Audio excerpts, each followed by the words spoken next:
हाँ, ऐसे आदमी को मत दो जो खाली है। ये परफेक्ट एग्जाम। किसी को भी आप देखिएगा जिसको आप कहते हैं कि मतलब थोड़ा ठीक ठाक आप समझते हैं कि नहीं ये बहुत आगे निकल, वो एक काम को खत्म करने के बाद कभी आराम नहीं करेगा। एक काम खत्म हुआ उसको लगेगा हाँ एक खत्म हो गया अब दूसरा करना चाहिए, और वही जिसको देखिएगा एक खत्म हो गया अरे आराम करना चाहिए, कभी नहीं लाइफ में आखिरी सांस तक। सर यहाँ पे सब हिंदी में पूछते हैं, इंग्लिश में पूछते हैं, मैं भोजपुरी में पूछूं? जौन भाषा ठीक लगे तोने में पूछ दो। हाँ सर।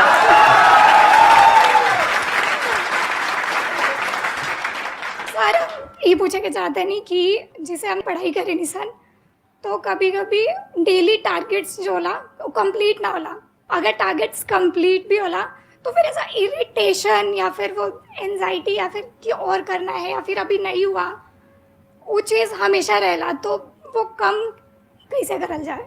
देखिए टारगेट्स को ना हम लोग को एक अपने हिसाब से पहले फिट करना चाहिए। ऐसा नहीं कि दूसरे किसी इंसान को देख के हम टारगेट फिट कर ले। कोई लड़का 8 घंटा पढ़ रहा है, कोई पहली बार अभी पढ़ना ही चालू किया, उसको देख के 8 घंटा पढ़ेगा तो पढ़ाई छोड़ देगा।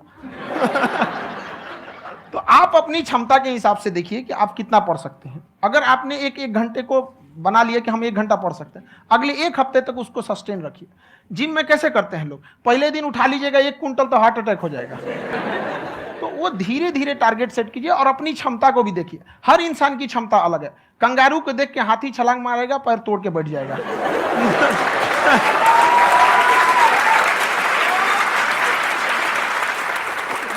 अब संदीप सर का मोटिवेशन देख के इसका मतलब क्या कि ट्रेन के आगे खड़ा हो जाएंगे, ढकेल देंगे तुमको। हालांकि ऐसा कर देते हैं, लेकिन ऐसा करिएगा लोग नहीं, क्षमता पता होना चाहिए। आपके अंदर एंजाइटी हो रही है कि मैंने कर तो लिया है, आप ये नहीं कह रहे कि मैंने कुछ भी नहीं किया है फिर मेरे को एंजाइटी हो रही है, आप ये कह रहे हो मैंने काफी कुछ कर लिया है फिर भी एंजाइटी हो रही है कि कहीं कुछ छूट तो नहीं गया है। तो बेसिकली आपको ये देखना है कि अगर आपके अंदर ये एंजाइटी हो रही है that means you are a very good student, आप एक अच्छे स्टूडेंट हो। क्यों? क्योंकि बहुत सारे स्टूडेंट्स तो ऐसे हैं उनको पढ़ने के नाम से एंजाइटी होती है। तो आपको एंजाइटी हो रही है कि मैंने पढ़ लिया, दिन में मानो 8 घंटे का आपने टारगेट सेट किया और 6 घंटे पढ़ लिया, या मान लो 8 घंटे भी पढ़ लिया, फिर भी एंजाइटी हो रही है कि मैंने 10 घंटे नहीं पढ़ा। तो ये तो अच्छी क्वालिटी है ना, ये तो एक ब्रिलियंट स्टूडेंट की क्वालिटी है, क्योंकि एंजाइटी उसी को होती है जो केयर करता है, जिसको परवाह है, उसी की तो एंजाइटी होती है। जैसे माँ को अपने बच्चे की, जैसे एक माँ को अपने बच्चे के, जैसे एक माँ को अपने बच्चे को लेकर के एंजाइटी होती है। हंस लो मजाक उड़ा लो कोई बात नहीं, एडिट कर देंगे इसको हम। हाँ।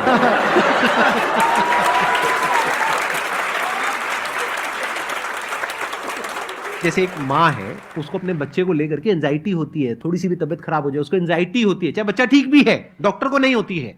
क्यों? क्योंकि माँ को उस बच्चे से प्यार है। तो दैट मीन्स कि आप अपनी पढ़ाई को लेकर के सीरियस हो, इस वजह से आपके अंदर एंजाइटी हो रही है, विच इज नॉर्मल। जहां पर प्यार मोहब्बत होती है वहां पर थोड़ी बहुत एंजाइटी तो होती ही है ना। समझ रहे हो ना मैं क्या कहना चाह रहा हूं? आप लोग समझ रहे हो ना मैं कहां जा रहा हूं? जब वो किसी और से बात करती है तो एंजाइटी होती है ना।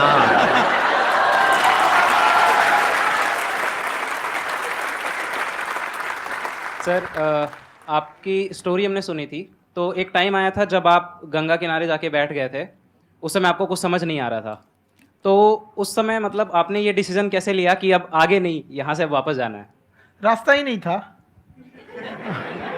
घर जाने के लिए एटलीस्ट 90 रुपए चाहिए थे, जेब में 40 रुपए थे, कैसे घर जाते हैं? और हम गंगा के किनारे चुपचाप बैठे बैठे हम कहें कि अब बहुत टेंशन हो गया, अब घर जाना चाहिए। रूम पे तो किराए के रूम पे ही आदमी सारे लोग रहते हैं। गए वहाँ पे तो रूम लॉक हो गया था, तुम खटखटाए तो ऊपर से गुस्सा से बोले जो ऑनर थे, क्या टाइम हो गया है? तुम कहीं 9-10 बज रहा होगा, घड़ी देखिए तो 2 बज रहा था रात का, 2-2:30 बज गया था वहाँ। टेंशन में आप तो होता है, कई बार ऐसा समय आएगा कि लगेगा जैसे अब कुछ नहीं हो सकता है, तो इससे घबराना नहीं है। कभी कभी गुच्छे की आखिरी चाबी भी ताला खोल देती है। जो बातें आपने बताई कि घर में प्रॉब्लम्स ये तो बहुत लोगों ने फेस करी वहां पर, आप अकेले नहीं है, बहुत लोगों ने ये प्रॉब्लम्स फेस करी, बहुत तरह की प्रॉब्लम्स देखी, बहुत तरह की स्ट्रगल्स देखी, लेकिन वो सब इतने कामयाब नहीं हो पाए जितने कि आप हुए। तो आपके अंदर ऐसा कुछ ना कुछ है जो औरों के अंदर नहीं है, तो वो मैं जानना चाह रहा हूं कि वो ऐसा क्या था जहां से कि आपका दिमाग यहां तक सोच पा रहा है कि मैं पूरे इंडिया में इतने बड़े लेवल का चेंज लेकर के आ सकता हूं, एजुकेशन फील्ड में रेवोल्यूशन लेकर के आ सकता हूं। ये सोचना ही बहुत लोगों के बस का नहीं है। मेरी एक खुद की थिंकिंग, अगर हमको कोई 100 रुपए किसी काम के लिए दिया, हम सबसे यही करते हैं, तो हम कोशिश करते हैं उसे 200 का रिटर्न दे। अगर कोई हमसे 200 रुपया फीस दे रहा है, 250 दे रहा है, तो हम उसको ये कोशिश करते हैं कि तुम्हें ऐसा लगे कि नहीं भैया हमने 10-20 हजार का पढ़ लिया यहाँ पर। वो ईमानदारी से कभी कमी नहीं। और हमेशा अगर हम प्रॉमिस एक्स का करते हैं तो डिलीवर 4x करना चाहते हैं। ध्यान से सुनना और ध्यान से समझना इस फर्क को। अगर आप समझ पाए तो बहुत आगे जाओगे लाइफ में। एक वो होते हैं जो ये सोचते हैं कि हमें सब कुछ मिल जाए, हमें कुछ भी करना ना पड़े। दूसरी कैटेगरी होती है लोगों की जिनको जितना मिलता है उसमें भी चोरी चकारी करते हैं या कोशिश करते हैं कि उससे कम दे सामने वाले को जितना कि हमें मिल रहा है। तीसरी कैटेगरी होती है लोगों की जो इनके जैसे लोग होते हैं, वो क्या करते हैं, वो ये सोचते हैं कि अगर मैंने किसी से 1 रुपए भी लिया, देखा जाए तो 200-250 रुपए कुछ भी नहीं होता है, 200-250 रुपए अगर मैंने लिया तो कैसे उसको 400 रुपए की वैल्यू दूं। ये जो थिंकिंग है ना, यही एक फर्क होता है एक ऐसे इंसान में जो बहुत आगे निकल जाता है और उस इंसान में जो मीडियोकर रह जाता है। आप अपने आप को अपने आप के ऊपर समय दीजिए, उसको डेवलप कीजिए। जब आप अपने आप के ऊपर खर्च करते हैं तो आने वाले समय में लोग गूगल पे आपको सर्च करते हैं। क्या बात है सर, ये आपने अभी बनाया है या ये कोई पुराना आपका वो है? बनते रहता है, इसमें फ्लो में बन जाता है।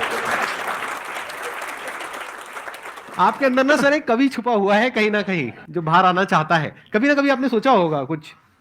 हाँ, कभी कभी देखिए, एक चीज है, संगत का बहुत अच्छा असर पड़ता है। ये चीज को हमेशा, संगति का मतलब लोग हल्के में ले लेते हैं। संगति का मतलब होता है संग संग गति। तो अच्छे लोग के साथ रहेंगे तो संग संग अच्छी गति होती जाएगी, खराब में रहेंगे तो ये भी होता है। बट अपने आप को थोड़ा सोचना चाहिए कि हम केवल जी के मर जाएं इसके लिए नहीं आए हैं। लोग कहते हैं कि सर नाम क्यों नहीं बताते अपना। हमारी एक ही सोच है कि जाने के बाद इस दुनिया से हमको मतलब एक चीज देना चाहते हैं स्टूडेंट्स को कि वो याद करें कि इस पैसे की भाग दौड़ की दुनिया में हर कोई दोनों हाथ से लूटने में लगा है खाली हाथ जाने के लिए, ये सबको लगा है। तो हर कोई को ये सोचना चाहिए कि था कोई इंसान जो इतने कम फीस में इतनी शिक्षा जो महंगी थी, जो कमाने का रास्ता था, उसको भी एकदम कंपटीशन इतना कर दिया कि अब लोगों को अपनी फीस बढ़ाने में डर लगता है कि अरे यार, लड़का कमेंट करता है कि खान सर इतना ले रहे हैं आप, बहुत बड़ा टीचर हो गए।